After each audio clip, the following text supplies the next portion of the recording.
everybody! Parenting 101 right here, sorry. Today I'm going to teach you how to make a spring pesto risotto with mint pesto and spring vegetables. Imagine if you had 2 Romans. I forgot to put earrings on. It's okay. Okay, step 1 is to make a basic risotto. I'm going to teach you all the tips and tricks to make a perfect risotto that you can actually make ahead of time, and then you can use this as the base for all types of recipes.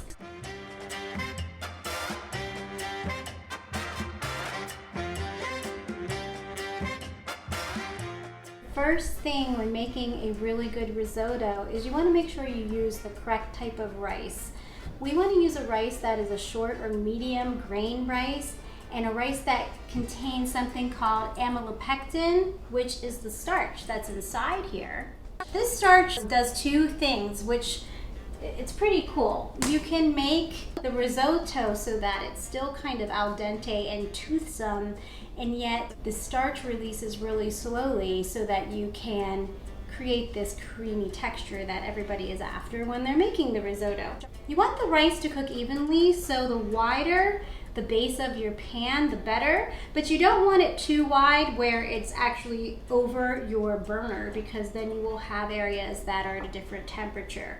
And I'm going to add enough oil, olive oil, to coat the bottom of the pan. I have about 1/4 cup here. We're going to add about 1 cup of chopped onions, and we're going to saute those through until they're soft and translucent. You don't want to burn them, so make sure you stir them really well. And at this point, I do like to season with a little bit of kosher salt and some ground black pepper. And we're going to go ahead and stir that and cook those down for about 5 to 10 minutes. Okay. So we've been sauteing our onions for about 6 or 7 minutes. Now we're going to add our Arborio rice, and there's 4 cups of rice here. I like to toast it first in the oil before I add my liquid. And the reason I do this is it actually kind of seals each kernel of rice, which allows the rice to stay firm in the center while still releasing the starch. You'll see like a coating of oil on each kernel, and also it'll change in color slightly, but you don't want it to burn, okay? So you're really just going to toast it for a minute, maybe 2. How does that smell? Mostly you can't smell. It smells toasty.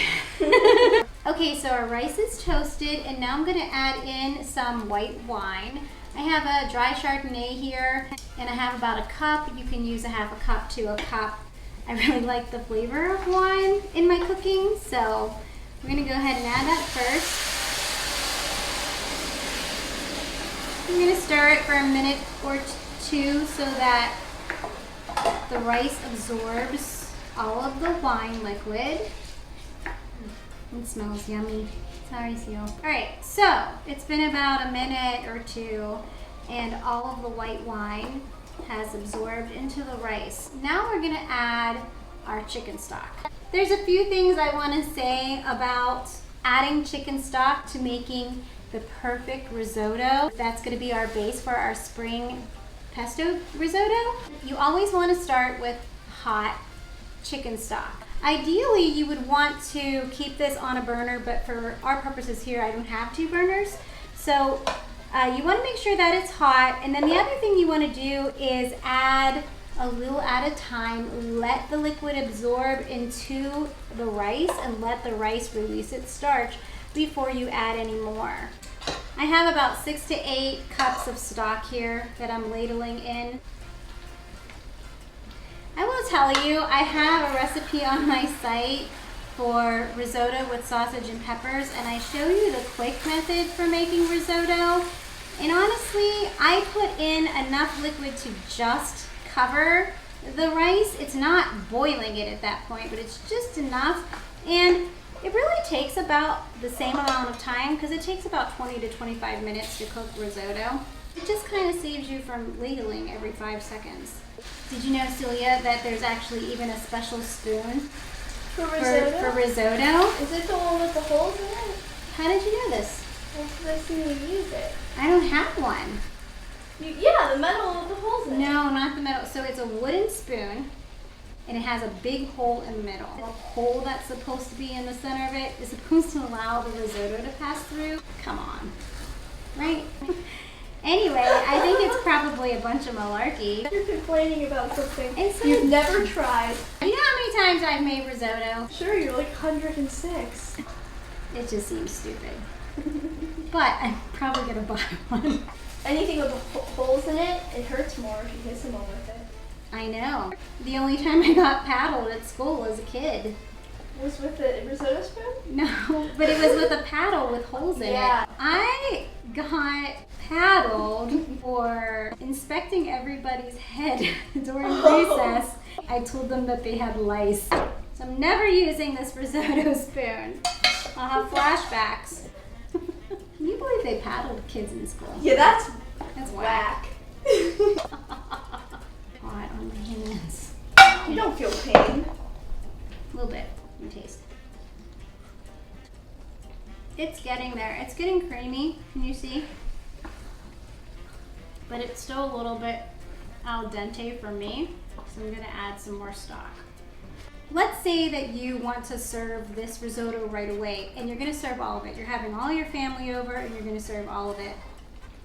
At this point, I would add some heavy cream, some butter, and then I would finish at the very last with some grated Parmesan cheese, and I would serve it immediately. If you don't plan on serving your risotto right away, omit the cream, the butter, and the Parmesan cheese, and spread your risotto out evenly on a sheet tray. Chill it in the refrigerator, and then once chilled, put it in an airtight container until you're ready to use it. When you're ready to use it, bring it back to room temperature. To reheat 1 serving of risotto, add 1.5 cups of risotto and 1/2 cup of chicken stock to a pan. Give that a quick stir. Then you want to add in a splash of cream and some butter and some Parmesan cheese. Allow the risotto to absorb the liquid and serve. To make the mint pesto for our spring pesto risotto, we are going to add 1 cup of mint leaves, 1/2 cup parsley leaves, 2 garlic cloves, and 1/4 cup of pine nuts to a food processor, and pulse it till it's thoroughly mixed. Then add 1/4 cup of olive oil, the juice of half a lemon, and a pinch of salt and pepper, and pulse again. Voila, mint pesto for our spring pesto risotto. Then take a leek and trim the edges, slice it down the middle.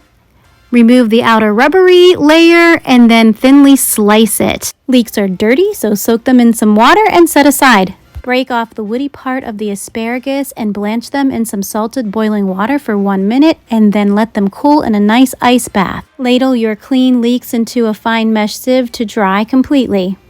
Melt 2 tablespoons of butter in a pan and add 2 tablespoons of your leeks and saute them for 2 minutes. Then add 1/2 cup of peas and then add your asparagus. I cooked an entire stalk of asparagus and chopped them into 1-inch pieces. Season with some salt and pepper, and then add all of your mint pesto and give it a stir. Ladle 1/2 cup of chicken stock over your spring vegetables to create a sauce. Ladle some spring vegetables with mint pesto over your risotto and serve. There you have it, spring pesto risotto. Finish with a little bit of torn prosciutto. It's creamy and comforting, and it tastes like spring. I'm ready to try my spring pesto risotto. So hot. It really does taste like spring. The risotto is perfectly creamy and delicious, and you can taste the cheese, and you can taste the saltiness of the prosciutto and the freshness and the springtime flavors of our asparagus and our peas and our leeks. It's really delicious. Happy spring, everybody. I love it. For more recipes that I know you'll love, visit my website, The Nighttime Cook. And if you like my channel, please like, subscribe, and share. I make new videos weekly. And as always, thanks for stopping by.